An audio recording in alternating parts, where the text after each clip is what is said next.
डर भी लग रहा है, पर ठीक है, जिन लोग को नहीं पसंद आएगा नहीं देखें। वीडियो में आपको जो चीज़ पसंद आए तो उसके लिए लाइक कर दीजिएगा और नहीं पसंद आए तो डिसलाइक भी कर सकते हैं, बट सब्सक्राइब करके ज़रूर जाइएगा। हेलो, वेलकम टू प्राची का परिवार। प्राची और पुस्तक की सीरीज़ में आज एक हम बहुत ही इंटरेस्टिंग सी बुक लेके आए हैं। इंटरेस्टिंग बुक इसलिए क्योंकि वो परिवार का सबसे इम्पॉर्टेंट हिस्सा होता है। मेंस और वुमेन्स आज 2025 में हम लोग जी रहे हैं। जितनी प्रॉब्लम्स अर्बन में, सब अर्बन में है, उससे कहीं ज़्यादा प्रॉब्लम रूरल में ही है। बट अगर हम ये प्रॉब्लम को नहीं सॉल्व करेंगे, मेन वर्सेस वुमेन नहीं होना चाहिए, मेन एंड वुमेन होना चाहिए।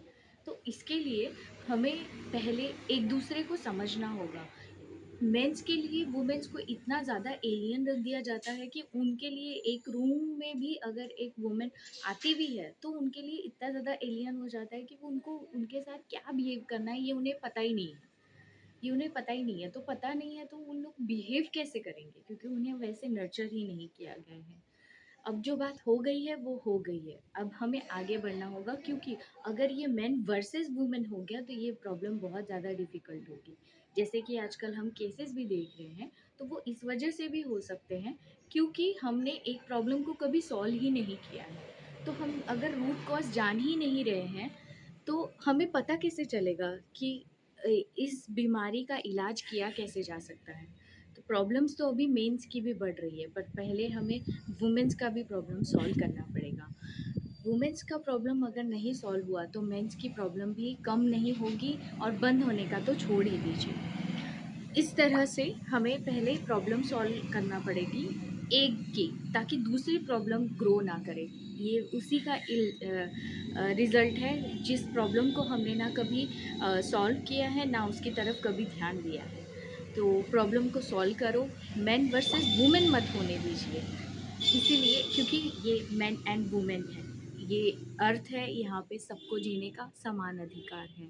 अपना साइंटिफिक टेम्परामेंट, अपनी रैशनल थिंकिंग को अच्छी रखिए, तभी जाके हम अपनी प्रॉब्लम्स को सॉल्व कर सकते हैं। और कॉन्शियस रह के डिसीजंस लीजिए।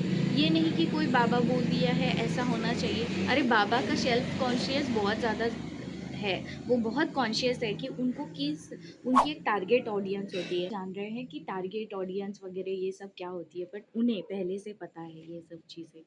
इसीलिए अपने आप को ध्यान दीजिए। और एक ये थोड़ी लाइट वेट भी रहेगी, और इसमें आप समझ भी सकते हैं, mens are from Mars and womens are from Venus, by John grey.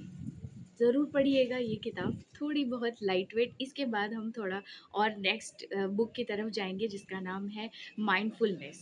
तो वो कैसे आपकी रैशनल थिंकिंग को और कॉन्शियसनेस को, कॉन्शियस माइंड को कैसे वर्क करने का सिखाती है, ये भी हम उसमें सीखेंगे। चलिए, thanks for watching. Do like, share, comment and subscribe to Prachi का परिवार। Thank you.